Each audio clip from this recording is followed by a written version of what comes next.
大家好，我是迅哥。很少有人知道，相比英国人将女王当成吉祥物来营销，那个王的男人其实才是真神一般的存在。如今他的离世又意味着什么？本集就让我们从塔纳岛上的活火山开始说起。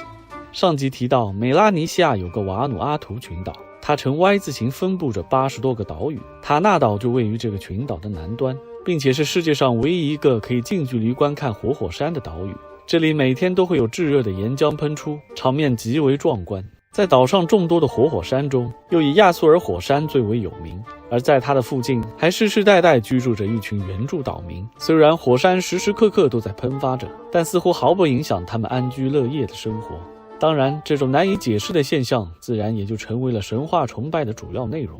随着近几百年来西方人的殖民，塔纳岛民的物质和精神生活都受到了巨大的冲击。就像我们前面提到的，1788年澳洲土著迎来了英国流放犯，1933年新几内亚土著迎来了祖先神灵，震惊于白人和其携带的留声机。几年后的二战期间，塔纳岛也迎来了美军和他们的空投补给，其中包括药品、武器、罐头、香烟、巧克力、可乐等等这些让塔纳岛人感到不可思议的玩意儿。也由于严重地超出了这些岛民的认知，所以这些东西也被定义为火山神灵的创造品。美国大兵们则通常会拿这些补给和当地人做点贸易，或者直接赠送给一些有贡献的岛民。但在塔纳人看来，这些白皮肤的外来人似乎每天只是重复了一些奇怪的动作，就可以像召唤神龙一般，让所有东西从天而降。而与此同时，在塔纳岛上的神话故事里，突然多出了一位神灵，他的名字叫 John From 约翰·弗鲁姆，据说是从火山口里冒出来的。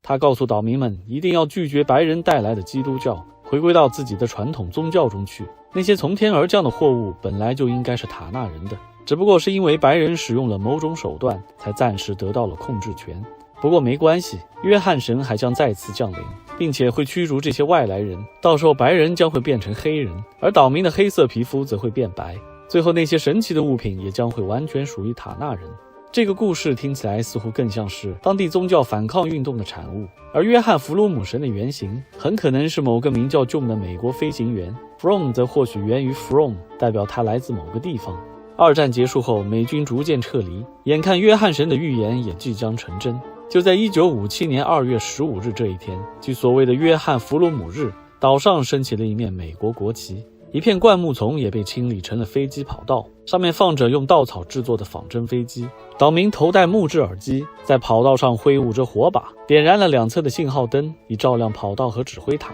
这一切正是为了恭迎约翰·弗鲁姆降临。此刻他们的心情就如同早期的基督教徒们期待着耶稣复临一般，不过结局却是无尽的等待。同时他们还找来了美国旧军服，身上涂写着 USA 的字样，扛着木棍，模仿起当年美军总是在重复的操练。因为塔纳人多年来都在思考这一个问题，当年白人究竟是举行了什么样的仪式，才让那些货物从天而降的呢？于是如此这般的照猫画虎，可能是他们唯一能找到的因果关系了。实际上这种现象在曾经很多被文明冲击的蒙昧地区都出现过，并统称为货物崇拜，如今甚至还成为了编程领域，描述某些程序员盲目照搬代码的行为。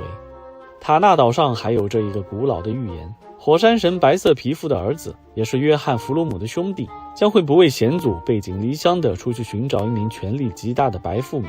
并最终和她结婚，然后一起回到塔纳岛。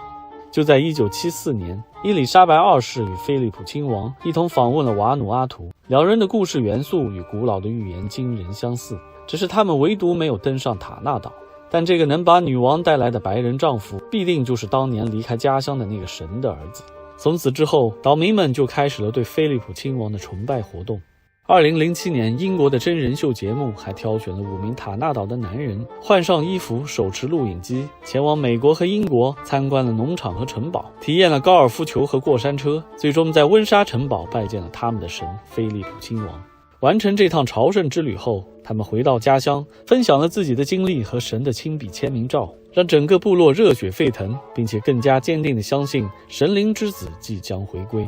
然而10几年过去了，期间只有查尔斯王子访问过这个部落，他们最终等来的是2021年4月9日99岁菲利普亲王离世的噩耗。尽管大家悲痛万分，但他们知道菲利普亲王只是肉体的消亡，他的灵魂将会附体到下一个人身上，一样会回归到塔纳岛。这个人会不会是查尔斯王子呢？让我们拭目以待。